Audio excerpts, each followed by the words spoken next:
کسی سے پوچھو نبی علیہ السلام کے دادا کا نام تو عبد المطلب ہی بتایا جاتا ہے، حالانکہ نام اصل شیبۃ الحم تھا۔ تو نبی علیہ السلام کے دادا عبد المطلب اس طریقے سے پھر مکہ مکرمہ واپس آئے۔ اللہ نے ان کو بہت خوبصورت بنایا تھا، چہرے کے اوپر جمال نبوت جو ہے وہ چمکا کرتا تھا، نور نبوت چمکا کرتا تھا، اور بہت ہی اچھے اخلاق کے، بہت ہی اچھے کردار کے تھے، حتیٰ کہ سخاوت میں اتنے مشہور ہو گئے تھے کہ زمین والوں کو نہیں آسمان والوں کو بھی کھلاتے تھے۔ اور مکہ والے کہتے تھے مطعمت طیر السماء، کہ آسمان کے پرندوں کو کھانا کھلانے والا، انسانوں کو بھی کھلاتے، جانوروں کو بھی کھلاتے۔ اور پورے مکہ میں سب سے زیادہ حلیم، سب سے زیادہ سخی، سب سے زیادہ کریم، سب سے زیادہ شر اور فتنے سے دور ہٹنے والے تھے، اور قریش کے مسلمہ سردار تھے، اور تمام قریش میں سب سے زیادہ حسین و جمیل اور جسیم، اور قوت کے حساب سے، جسامت کے حساب سے، ہر اعتبار سے اللہ نے ان کو الگ شان عطا فرمائی تھی۔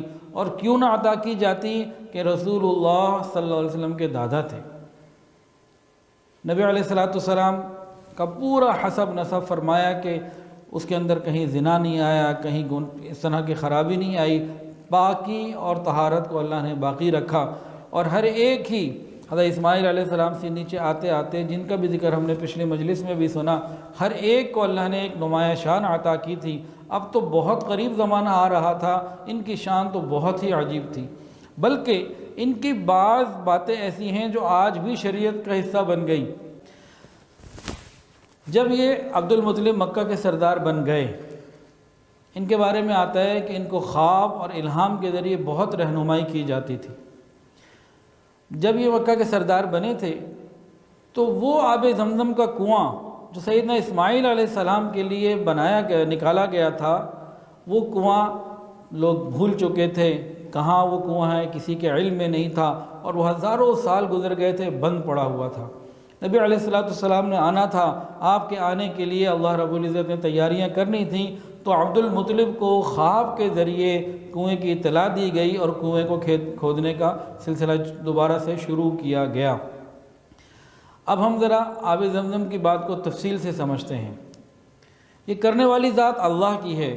دنیا کے اندر اسباب آتے ہیں، اسباب نظر آتے ہیں، اور کافر اسباب کو دیکھ کر ہی فیصلے کرتا ہے، مسلمان مسبب الاسباب کو دیکھ کے فیصلے کرتا ہے۔ اب غور کیجئے، حضرت ابراہیم علیہ السلام کو اور اسماعیل علیہ السلام کو اور اماں ہاجرہ کو مکے کون لایا؟ بواد غیر ذی زرع عند بیتک المحرم۔ کون لایا؟ سب جواب دیں گے اللہ، پکی بات ہے اللہ لائے۔ حضرت اسماعیل علیہ السلام کو یمن، بنو جرہم اور قحطان کے لیے نبی بنایا گیا۔ تقریباً 130 سال تک آپ جو ہیں وہ زندہ رہے اور دین کی دعوت کا کام کرتے رہے۔ جب آپ کا انتقال ہو گیا، کتابوں میں یہ بات لکھی ہے کہ بیت اللہ شریف کے بالکل قریب، حتیم کے اندر، یہ حتیم کے قریب حضرت ہاجرہ کی بھی تدفین ہوئی اور حضرت اسماعیل علیہ السلام کی بھی تدفین ہوئی۔ آج یہ بات عجیب لگتی ہے کہ بھی مطاف میں کسی کو دفنا دینا، لیکن اگر آپ ہزاروں سال، 5000 سال پیچھے جائیں، جب آبادی کوئی نہ ہو، بلڈنگ کوئی نہ ہو، ایک بیت اللہ شریف ہو، تو بہتر یہی محسوس ہوتا ہے نا کہ بیت اللہ کے قریب ہی دفن کیا جائے تاکہ اللہ کی رحمتیں زیادہ محسوس ہوں۔ بہرحال تاریخ کی کتابوں میں بات موجود ہے کہ اسماعیل علیہ السلام کے انتقال کے بعد قیدار بن اسماعیل وہ مکہ مکرمہ کے متولی بنے، اور یہ سلسلہ بنو اسماعیل میں آگے چلتا رہا۔ چلتے چلتے بنو اسماعیل میں پھر وہ وقت آیا کہ خدا خوفی نہ رہی، نافرمانیاں کھلے عام ہونے لگیں۔ تب اللہ رب العزت نے بنو جرہم، جو اسماعیل علیہ السلام کے سسرال کے لوگ بنتے تھے، ان کو اللہ رب العزت نے کنٹرول عطا کر دیا۔ بنو اسماعیل جو بہت زمانے سے مکہ کے سردار تھے، اپنی نافرمانیوں کی وجہ سے ختم ہو گئے، سرداری ختم ہو گئی، اور بنو جرہم قابض ہو گئے۔ بنو جرہم جب قابض ہوئے، ان کو اقتدار ملا، مال ملا، تو وہ بھی آپے سے باہر ہو گئے، خوف خدا نہ رہا، اور انہوں نے بنو اسماعیل پہ خوب ظلم کیے، اور بنو اسماعیل کی تعداد بھی زیادہ تھی، اور مظالم کی وجہ سے بھی یہ مکہ کے ارد گرد علاقوں میں آباد ہو گئے۔ بنو جرہم یہ بھی نافرمانیوں میں آہستہ آہستہ بڑھنے لگا۔ جب ان کی نافرمانیاں بہت بڑھ گئیں تو پورا عرب ان کے خلاف کھڑا ہو گیا، اور عرب ان کے ساتھ لڑنے آیا، حتیٰ کہ بنو جرہم کو سے سرداری لے لی اور ان کو مکے سے نکال دیا گیا۔ اس زمانے میں جس وقت یہ مکہ سے نکل رہے تھے اور سرداری ان سے چھین لی گئی تھی، تو ان کے ایک سردار تھے جو بہت نیک تھے، مزاد ابن عمر۔